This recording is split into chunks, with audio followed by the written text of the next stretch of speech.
பெரியோர்களே, தாய்மார்களே, ஜோதிட ஆர்வலர்களே அனைவருக்கும் வணக்கம். உங்கள் முனைவர் TSR ராமகிருஷ்ணன் பேசுகிறேன். இன்னைக்கு இந்த திருஷ்டி விரட்ட சில பரிகாரங்களை தெரிந்து கொள்ளலாம். கல்லடிபட்டாலும் கண்ணடிபடக்கூடாதுன்னு சொல்லுவாங்க. அதனால கல்ல அடி வாங்கினா அந்த நேரத்துக்கு தான் வலி இருக்கும். ஆனா கண்ணடிபட்டம்னா பல காலத்திற்கு அதனுடைய திருஷ்டி தோஷங்கள் நீடித்து நிற்கும். ஆக கெட்ட எண்ணங்களின் தொடர்ச்சியான தாக்குதலே கண் திருஷ்டி ஆகும். திருஷ்டி மனிதருக்கு மட்டுமல்ல, செடி கொடி மரங்களுக்குமே ஏற்படும். கிரக பார்வை தோஷங்கள், பார்வையிலே சுப பார்வை அசுப பார்வை என 2 வகை உண்டு. பரந்த மனப்பான்மை உள்ளவர்களுக்கு நல்ல எண்ணங்கள் இருக்கும்.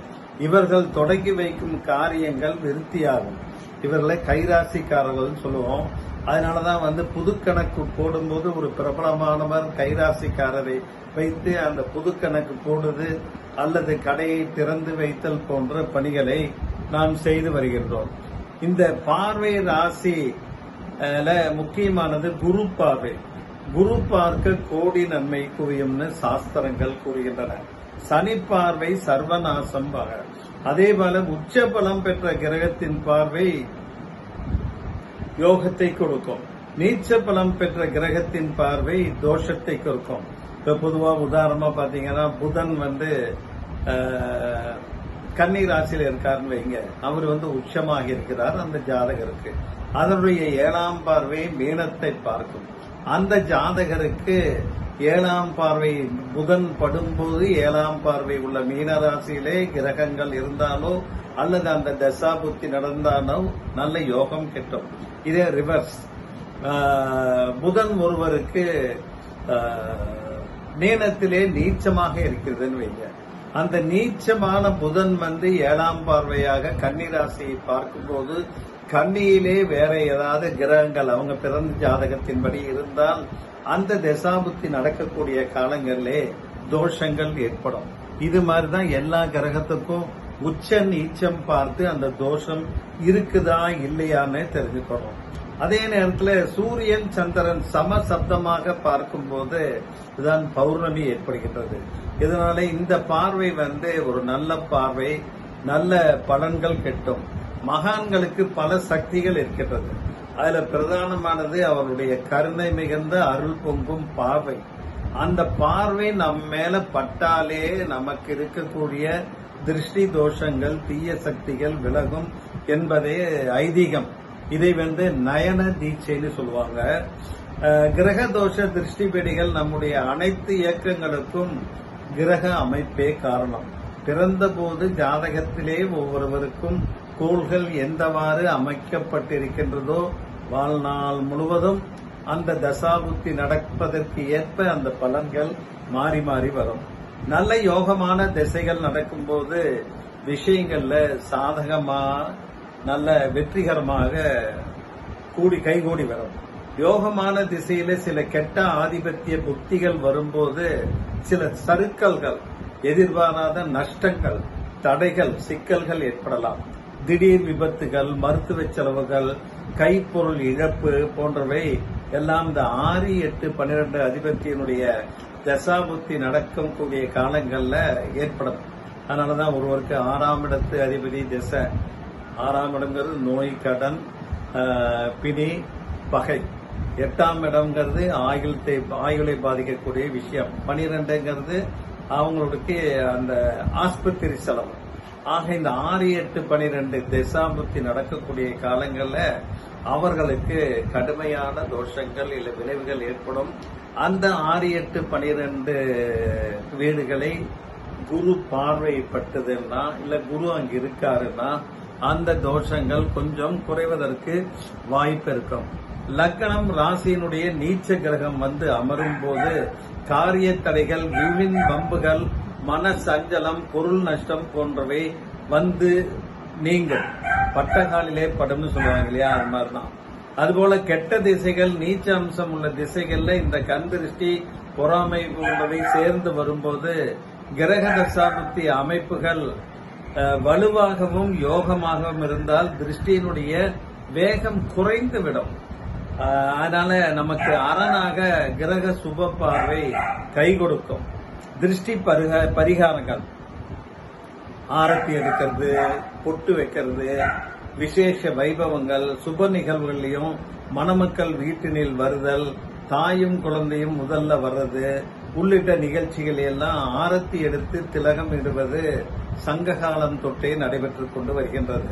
இந்த ஆரத்தி எடுக்கும் போது நம்ம பயன்படுத்தப்படும் குங்குமம் கலந்த நீர், வெற்றிலை மீது எரியும் கற்பூரம் ஆகியவற்றுக்கு தீய சக்திகளை விரட்டும் ஆற்றல் உண்டு. வாழை மரம், விசேஷங்களின் போது குலை தள்ளிய பூவுடன் இருக்கக்கூடிய வாழை மரத்தை வாசல்ல கட்டுவாங்க. இதற்கு காரணம் வாழைக்கு திருஷ்டி தோஷத்தை ஈர்த்துக் கொள்ளும் குணம் உண்டு. வீட்டுக்குள் வைக்கும் பொருட்கள் வீட்டிற்கு அலுவலகத்திற்கு வருபவர்களின் பார்வையை, கெட்ட எண்ணங்களை, குரூர சிந்தனைகளை இந்த திசை திருப்புவதற்காக சில வீட்டிலாம் பாத்தீங்கன்னா முகம் பார்க்கும் கண்ணாடியை என்ட்ரன்ஸ்ல வைப்பாங்க. உள்ள வரும்போதே அந்த திருஷ்டி தோஷத்தை பேர்க்கும்.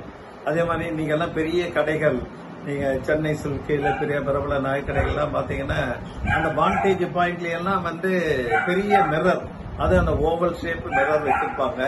இது தப்பு நடக்காமல் பார்த்துக் கொள்வதற்கு ஒரு கைகூரியமாக இருந்தாலும் அந்த திருஷ்டி தோஷத்தையும் நீக்கும். அதே மாதிரி பெரிய முகம் பார்க்கும் கண்ணாடியை நம்ம வீட்டினுடைய வரவேற்பறையில் அல்லது உள்வாசல்ல வைக்கலாம்.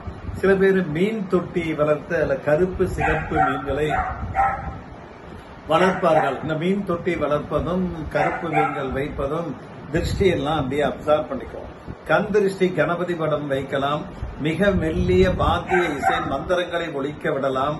வாசல்ல கற்றாழை, சப்பாத்தி கள்ளி, முள்ளதிகம் இல்லாத செடிகள், மஞ்சள் ரோஜா போன்ற செடிகளையும் வளர்க்கலாம். ஆகாச கருடக்கிழங்கு என்ற கிழங்கு இருக்குது. அதை வாங்கி மஞ்சள், சந்தனம், குங்குமம் வைத்து கருப்பு கம்பளி கயிற்றிலே கட்டிவிட்டு வாசல்ல தொங்க விட்டோம்னா திருஷ்டி தோஷம் எல்லாம் போகும். அதே போல பூச்சிகள் எல்லாம் வராது. உப்பு குடியல், வாரம் ஒரு முறை நம்ம குளிக்கும் போது கல்லுப்பு கலந்து தண்ணீர்ல கலந்து நம்ம குளிச்சு வந்தோம் அப்படின்னா திருஷ்டியால் ஏற்படக்கூடிய உடல் அசதி, சோர்வு நீங்கும். குறிப்பாக அவரவர்கள் பிறந்த கிழமையில அல்லது செவ்வாய்க்கிழமையில இவ்வாறு செய்வது நல்லது. எலுமிச்சம்பழம், வியாபார ஸ்தலங்கள் எல்லாம் பாத்தீங்கன்னா திருஷ்டி நீங்க எலுமிச்சம்பழத்தை அறுத்து ஒரு பகுதியிலே குங்குமத்தை தடவி மற்றொரு பகுதியிலே மஞ்சள் பொடியை தடவி வைப்பாங்க. இந்த மாதிரி வைக்கிறதும் நல்லது. அதே மாதிரி 4 திசையும் நாலாபுரமும் நாளா கட் பண்ணி வெளியில தூக்கி வீசி இருந்தாலும் நல்லதுதான். பழத்தை மாற்றும் போது புது அந்த பழமா வச்சிருக்கீங்கன்னா முதல்ல வைத்த பழத்தை 3 முறை கடையை சுற்றி தெருவை சுற்றி கடையை சுற்றி தெருவில் முச்சந்தி இருந்ததுன்னா அதை வீசி விடலாம். கடல் நீர், வளர்பிறையில வரக்கூடிய செவ்வாய், சனி, ஞாயிற்றுக்கிழமையில கடற்கரைக்கு சென்று கடல் நீர் கொஞ்சம் எடுத்து அதுல மஞ்சள் பொடி கலந்து கடை, அலுவலகம், வீடுகளில் தெளிப்பதும் ஒரு சிறந்த பரிகாரமாக இருக்கும். திதிகள், அமாவாசை, பௌர்ணமி, அஷ்டமி, நவமி போன்ற நாட்களில் காலை மாலை 2 வேளையும் சாம்பிராணி பொடியுடன் கருவேலம்பட்டை பொடி, வெண்கடுகு தூள் ஆகியவற்றை கலந்து வீடு, கடை, அலுவலகங்களில் தூப தீப புகை காட்ட திருஷ்டியும் தீய சக்திகளும் வெளியேறும். சென்னையை அடுத்த மகாபலிபுரம் போகும் வழியில உள்ள திருவிடந்தை நித்திய கல்யாண பெருமாள் கோவிலில் உள்ள உற்சவமூர்த்திக்கும் பெருமாளுக்கும் தாயாருக்கும் தாடையிலே திருஷ்டி பொட்டி இயற்கையாகவே அமைந்துள்ளது. இந்த ஸ்தலத்தை ஒரு முறை தரிசனம் செய்து வந்தாலே திருஷ்டி நீங்கிவிடும். இதனால ஸ்ரீவில்லிபுத்தூர் சென்று ஆண்டாளை தரிசனம் செய்துவிட்டு அர்ச்சனை செய்துவிட்டு வந்தாலும் அங்குள்ள கண்ணாடி மாளிகையில் தெரியும் நமது உருவத்தை பார்த்துவிட்டு வர வேண்டும். எல்லா வகையான திருஷ்டிகளும் நீங்கும். ஆகவே அவரவருக்கு எது உகந்ததாக முடியுமோ அதை கண்டிப்பாக செய்து நல்ல பலனை பெற்று கண் திருஷ்டியிலிருந்து விடுதலை பெறுங்கள் என்று கேட்டுக்கொண்டு நிறைவு செய்கின்றேன். நன்றி, வணக்கம்.